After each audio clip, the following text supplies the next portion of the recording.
आइए 7 दिन के जापान टूर पर चलते हैं।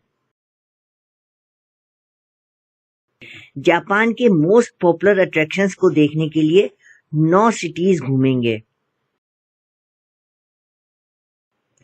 पहले 2 दिन टोक्यो घूमेंगे।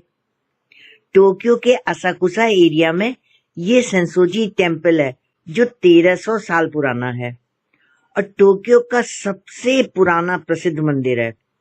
ये टेम्पल पूरी दुनिया में मोस्ट विजिटेड सेक्रेड साइट्स में पहले स्थान पर है।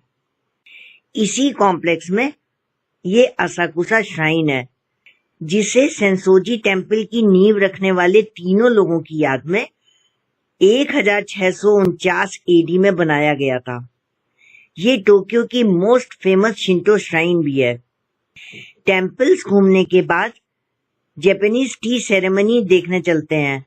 जापानी कल्चरल एक्टिविटी की जानकारी के लिए जापानीज टी सेरेमनी शो होता है जिसमें पाउडर वाली हरी माचा चाय की प्रिपरेशन और प्रेजेंटेशन शामिल होता है। माचा चाय की पिसी हुई सूखी पत्तियां होती हैं जिससे बनने वाली चाय चमकीले हरे रंग की होती है। इसके बाद गिंजा आ गए जो टोक्यो का एक popular upscale shopping area है। इस शॉपिंग एरिया को दुनिया में one of the most expensive, elegant और लग्जूरियस सिटी डिस्ट्रिक्ट माना जाता है। शाम को टोक्यो के famous landmark Tokyo Skytree आ गए जो आज भी दुनिया का सबसे ऊंचा ब्रॉडकास्टिंग और ऑब्जर्वेशन टावर है और दुनिया के टॉलेस्ट स्ट्रक्चर्स में तीसरे नंबर पर भी है। इसकी ऊंचाई 634 मीटर्स है। अगले दिन के टोक्यो टूर में सुबह टोक्यो में डिजिटल आर्टवर्क्स को देखने के लिए टीम लैब प्लैनेट्स आ गए। इन डिजिटल आर्ट्स को कटिंग एज टेक्नोलॉजी के यूज से बनाया गया है। यहाँ पर लोग मल्टी सेंसरी इफेक्ट का अनुभव करते हैं। इसके बाद नजदीक में बनी टोक्यो की स्टैच्यू ऑफ लिबर्टी देखने आ गए जिसे मैन मेड आइलैंड ओडाइबा में लगाया गया है। ये मूर्ति जापान फ्रांस फ्रेंडशिप का सिंबल है जिसे फ्रांस ने 2000 में जापान को गिफ्ट किया था। अब टोक्यो के उइनो पार्क में है।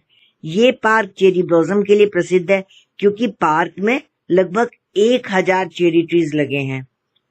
ये टोक्यो शहर के बीचों बीच में एक छोटी सी पहाड़ी पर बनी हेई श्राइन है। इस श्राइन के पीछे बहुत से टोरी गेट बने हुए हैं जिन्हें सभी टूरिस्ट देखने आते हैं। ये टोरी गेट 90 के लगभग हैं।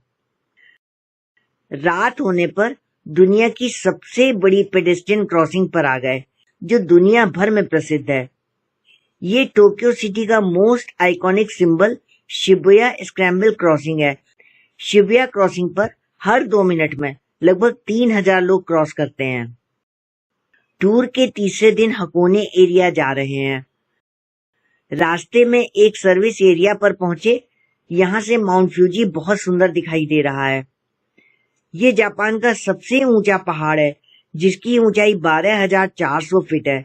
इसको जापान का कल्चरल आइकन माना जाता है। हकोने एरिया में चलते हुए रोपवे के स्टेशन टोगेंडाई पहुंचे। टोगेंडाई से करीब 30 मिनट में एरियल लिफ्ट ओवाकोडानी तक पहुंचा देती है जो एक हिलटॉप पर बना हुआ वॉल्केनिक वैली को देखने का व्यूइंग स्टेशन है। ये gondola lift standard gondola lift से अलग है, इसे फनीटेल कहते हैं। ओवाकोडानी हकोने एरिया में वॉल्केनिक एक्टिविटी को देखने का मोस्ट फेमस व्यू पॉइंट है। इस ड्राई वैली में अंडरग्राउंड हॉट मैग्मा से हीटेड सल्फर गैसेस निकल रही हैं। पुराने समय में इसे ग्रेट हेल होल भी कहा जाता था। टूर के चौथे दिन टोयोटा सिटी होते हुए नागोया पहुंचेंगे। इस रास्ते में टोयोटा सिटी में टोयोटा कार म्यूजियम देखने आए हैं। म्यूजियम टोयोटा कंपनी के 40 इयर्स पूरे होने पर 1977 में खोला गया था। ये दुनिया भर से कलेक्ट की गई 140 कारों का डिस्प्ले है और सभी रोड वर्दी कंडीशन में है। अब नागोया सिटी पहुंच गए। नागोया के नजदीक के जापान का सबसे बड़ा गार्डन नाबाना नो साटो है। यहाँ सबसे बड़ा गार्डन इल्यूमिनेशन हो रहा है। रात में पूरा गार्डन हर तरफ एलईडी लाइटों से जगमगा रहा है। ये सबसे बड़ा गार्डन इल्यूमिनेशन है जो बहुत प्रसिद्ध है। गार्डन में लगभग 5.8 मिलियन एलईडी लाइट्स लगाई गई हैं। टूर के 5वें दिन क्योटो आ गए। क्योटो में ये पॉन्ड के बीच में 3 मंजिल ऊंचा प्योर गोल्ड लीफ से सजा हुआ भव्य मंदिर किनकाकुजी टेम्पल है। ये मंदिर क्योटो का सबसे सुंदर मंदिर है जिसे लाखों लोग देखने आते हैं। अब नारा सिटी पहुंच गए। नारा में ये टोडाइजी टेम्पल है। सामने दुनिया का सबसे बड़ा ग्रेट वुडन हॉल दिखाई दे रहा है। ग्रेट हॉल में ये बुद्धा की world's largest gilt bronze statue लगी है। टोडाइजी टेम्पल कॉम्प्लेक्स में ये नारा सिटी का डियर पार्क है जो यहाँ का ओल्डेस्ट पार्क है। नारा डियर्स डिवाइन माने जाते हैं क्योंकि इन्हें भगवान का डिसेंडेंट और मैसेंजर माना जाता है। टूर के 6ठे दिन ओसाका से हिरोशिमा बुलेट ट्रेन से जाने का प्रोग्राम है। जापान की बुलेट ट्रेन को शिनकानसेन के नाम से भी जाना जाता है। जापान में बुलेट ट्रेन से यात्रा करना सबसे ज्यादा एफिशिएंट, सेफ और कंफर्टेबल होता है। बुलेट ट्रेन की normal speed 250 kilometre per hour रहती है। ये हिरोशिमा सिटी है।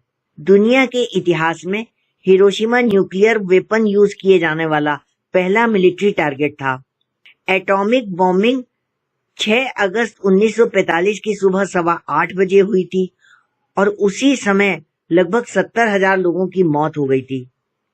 उन लोगों की याद में हिरोशिमा पीस मेमोरियल पार्क के सेंटर में ये सिनोटाफ बना हुआ है और पास ही ये वो बिल्डिंग है जिसके ऊपर पहला एटम बॉम्ब गिरा था। अब मियाजिमा आइलैंड जा रहे हैं। हिरोशिमा के सेक्रेड मियाजिमा श्राइन और प्रसिद्ध फ्लोटिंग टोरी गेट को देखने जाने के लिए मियाजिमा फेरी से जाना होता है।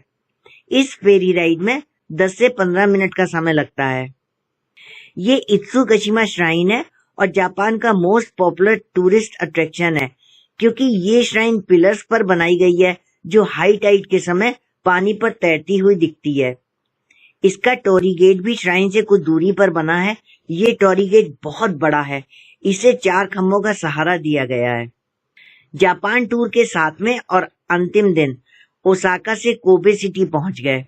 कोबे सिटी 17 जनवरी 1995 को सुबह इंटेंस अर्थक्वेक आने से बुरी तरह से तबाह हो गया था। इसमें लगभग 5,000 लोग मारे गए थे और 15,000 लोग घायल हुए थे। कोबे को दोबारा से बसाया गया है। यहाँ आए अर्थक्वेक से हुए डिजास्टर की मेमोरीज और उसके एक्सपीरियंसेस को दिखाने के लिए कोबे अर्थक्वेक म्यूजियम बनाया गया है। कोबे से वापस आकर ओसाका के कैसल पार्क पहुंचे। ये पब्लिक पार्क ओसाका की एक हिस्टोरिकल साइट पर बना हुआ है। इसका एरिया लगभग 2 स्क्वायर किलोमीटर है। ओसाका में चेरी ब्लॉसम देखने के लिए ये पार्क बहुत पॉपुलर है। चेरी ब्लॉसम को जापान में सकुरा कहते हैं।